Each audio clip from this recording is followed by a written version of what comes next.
राष्ट्रपति Donald Trump का जब सुबह संबोधन हुआ तो पूरी दुनिया की नजरें उस संबोधन पर थी और ये शायद सुनने के इच्छुक थे कि ये युद्ध बंद हो रहा है या ये युद्ध में आगे की स्थिति क्या है। लेकिन ट्रंप का 20 मिनट का संबोधन पूरी तरह से एक पूरी मार्केट में एक निगेटिव लहर थी। उसमें कोई भी ऐसी नई बात नहीं थी, ना वो नाटो को लेकर, ना कि ईरान वॉर को लेकर। ऐसा कुछ भी उस 20 मिनट में जिक्र नहीं किया गया। बल्कि अब जो जानकारी सामने आ रही है वो उससे भी खतरनाक है कि दोनों देश यानी कि ईरान और अमेरिका अब एक नई जंग की तैयारी में जुट चुके हैं। यहां पर पहले से बता दें कि अमेरिका की 50,000 एयरबॉर्न 82 की यूनिट्स वहां पर डिप्लॉयमेंट पहले से हो चुकी है और तमाम अमेरिकी फौजियों को अलर्ट में रखा गया है, जिसका खुलासा भी अमेरिका में हुआ है। और दूसरी तरफ ईरान के सेना आर्मी चीफ है अमीर हतामी, उन्होंने साफ तौर पर यह कह दिया है कि एक भी यूएस का जवान, अमेरिकी जवान जो है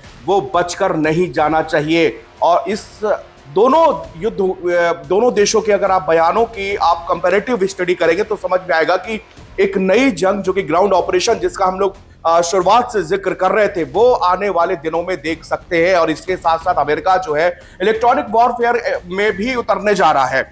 इलेक्ट्रॉनिक वॉरफेयर में अमेरिका ने अपना EA-37B एयरक्राफ्ट को, जो कि बहुत ही हाई एडवांस किस्म का एयरक्राफ्ट है, उसको डिप्लॉयमेंट उसका देखा गया है। वो ब्रिटेन के एक बेस में देखा गया है। अमेरिका के पास ऐसे 5 जेट है।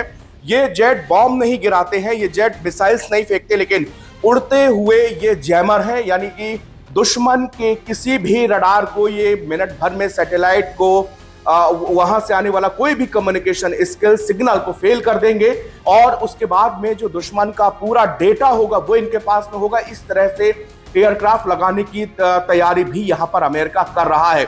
खतरे की बात यह है कि जहां पर मिडिल ईस्ट में हॉर्मुज स्ट्रेट पर जो चर्चा चल रही थी और पूरा विश्व जिसको लेकर परेशान है कि किसी भी तरह इस जंग रुके तभी जाके दुनिया की इकोनॉमी और दुनिया में एम्प्लॉयमेंट पर जो असर आ रही है वो रुकेगा। लेकिन फिलहाल अब दोनों तरफ से बयानबाजी यहां पर तेज हो चुकी है। और जब से अमेरिका के प्रेसिडेंट ट्रंप ने सुबह ही अपने संबोधन के दौरान कहा था कि 2-3 हफ्तों में हम ईरान पर इतना भीषण अटैक करेंगे कि वो जो है पाषाण काल की तरह हो जाएगा।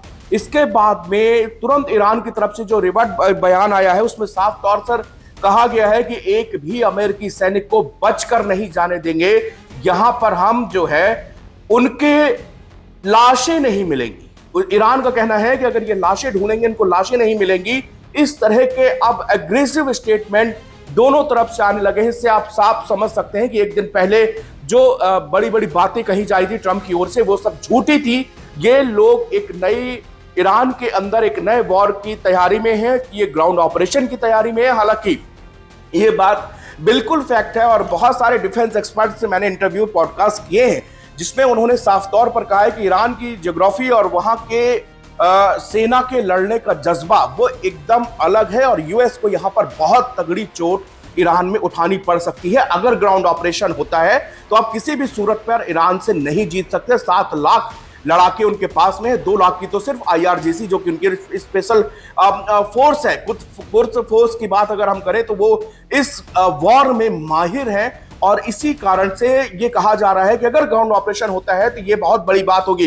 दूसरी बात आप बता दो कि चूंकि ट्रंप बार बार ये कह रहे हैं कि हम इस युद्ध में जीत गए हैं, ये हमारा विक्ट्री साइन है, लेकिन वॉर का एक रूल होता है कि जब तक इन्फेंट्री मूव नहीं होती है, आप किसी भी इतिहास के हिस्ट्री के किसी की वॉर को अगर आप देखें तो जब तक इन्फेंट्री का मूवमेंट नहीं होगा, जब तक थल सेना की मूव नहीं करती है, तब तक उसको ना तो वॉर कही जाती है और ना ही उस वॉर को कभी जीत और हार का फैसला होता है। इसलिए लाख ट्रंप चिल्ला ले लेकिन कभी भी इतिहास में इस वॉर को जीत में दर्ज नहीं किया जाएगा। इसलिए यहां पर इन्फेंट्री का मूव हो रहा है ताकि ईरान के इलाकों पर कब्जा किया जा सके और फिर इसको बताया जा सके कि भाई हमने देखो ईरान के इन इलाकों पर कब्जा कर लिया है। आप जैसे इसका कंपैरिजन आप देख लो रशिया यूक्रेन का वार। रशिया ने यूक्रेन का बहुत सारा हिस्सा, डोनबास का लगभग 90% हिस्सा पे कब्जा करके रखा है। पूर्वी डोनबास की बात करें और पश्चिमी डोनबास की बात करें तो लगभग दोनों इलाकों का मिलाओ तो 85% इलाके पे रशिया का कब्जा है। वहां पर रशियन आर्मी है, दोनों में फौज में वहां पर ग्राउंड ऑपरेशन चल रहा है। लेकिन यहां पर ऐसा नहीं है। लेकिन ट्रंप ने, अब मुझे लग रहा है कि इस जंग जो है, ये जो कही जा रही थी शायद संबोधन के बाद में, इसमें आपको कुछ कमी दिखेगी। हो सकता है कि ये जंग धीमी पड़ जाए और धीरे धीरे हालात समान हो जाए। दुनिया के अंदर जो एक विपरीत स्थिति एनर्जी को लेकर हो रही है वो शायद सुधर जाए, लेकिन अब ऐसा नहीं दिख रहा और आने वाले दिनों में ये जंग जो है एक नया रूप यहां पर लेती जा रही है। शुक्रिया।